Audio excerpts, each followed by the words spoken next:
uNkulunkulu akakulondele uphile uphushe uphumelele kambe uphasa story challenge ufike inamba esenze kuphela kusonela ekuseni lapha ntambama nakhona ngomlandeli uthanda uzisenzele inamba qinikelela ke nokuthi ke futhi awungathapi awungithumela ama-SMS fona from Monday to Friday kuphela Sunday ngaze ukuthi ngisesontweni kuyake umthuseka abantu bengifele nje ngomlingi Sunday sibheke la namhlanje i-remake ye-video le yokuhlanza ngenzile i-remake ye-video yokuphalaza why is because kube nomuntu ocommentile wathi ngiyayididanisa lento yokuhlanza nokuphalaza so ngabo ukuthi let me go back and check redo lama video okuphalaza ukuphupha uphalaza nokuphupha uhlanza ukuthi it's different if uyahlanza and uyaphalaza because ukuphalaza is something you have to do voluntarily kanti ukuhlanza into eyenzeka automatically ungalindele yabo so namhlanje sesenza i-video yani yokuphupha ukuhlanza which you are vomiting. It's vomiting in English. When you are vomiting it means it's something that just hits you out of the blue. Ehlanza yabo so ngesizulu bathi ukuhlanza or ukugonyuluka yabo so la singakushoka number 1 ngokujwayelekile uma kuphupha la uhlanza kuwuphawu isithane ngolubi uma uhlanza ngoba lungasho lingenzeka usukuzo lahlekelwa umklamo wemali noma imali oyiphilisa ngayo. Izakha 23 verse 8 umthamo owudlileyo uyakuhlanza uchitha amazwi akho amnandi. Izakha 25 verse 16 uma uthola izinyosi idla okwanele wena funa udinwe ubuyuhlanza. 2 okay futhi uma uphupha uhlanza kuwuphawu ulungaba luphi uma ujahlanza ngoba lungabuye liveze ukuthi empeleni ngenzeka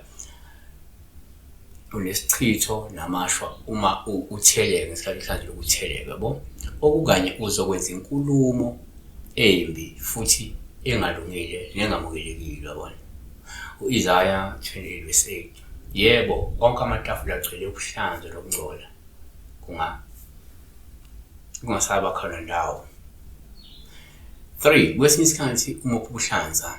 kuwuphawu lubi uma uthi uyahlanza ngoba lungabuye luveze ukuthi ngenzeka uzophoqeleka ukuthi ugonyuluke ngesimo esithile yabo noma uhlambuluke ngesimo esithile yabo futhi khona intetho ozoyenza inkulumo ozoyenza engenzeka inkulumo engeke yamukeleke kahle kwabanye abantu mabeyizwa yabo le nkulumo. Okay, number 4 uma uphupha ukuhlanza kuyaba uphawu olungaba lubi uma uthi uyahlanza ngoba nobe liveze ukuthi ngenzeka umuntu ongahlaphoqeleke ukuthi ekhokhe noma aphinde abhadale isikweletu semali noma ubisele emuva ifa noma ubisele emuva impahla okade uyigodlile noyithathile komunye umuntu engeyona yakho. Shothi ngenzeka uzobisela emuva imali noma uzobisela emuva ifa uzobisela emuva isikweletu or kunento kade uyibambile wena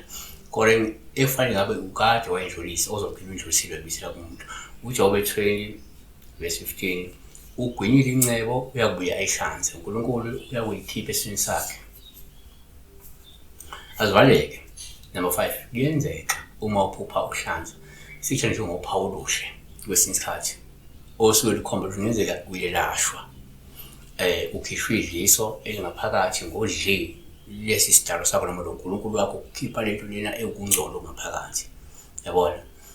Okanye wena osemkhankasweni ukhipha abantu nokuqhelisa abantu abangalungile empilweni yakho yabo ngoba omunye umuntu angaphupha ihlanza ephuphe edla ukudla okuthile aphuphe sekuhlanza ukudla kade kudla yabona okwenza lokhu kudla bekunobuthi kuyidliso ngesasephupho ebese liphinde liyakhishwa futhi ngaso lezo sikhathi leso. So i-video siyenza ngoba it's a remake zama lokuthi siyenzisise abantu beyiqonda kukhona ukuhlanza kukhona ukuphalaza la bese kubheka ini ukuhlanza uma ngathi uhleli ukuhlanza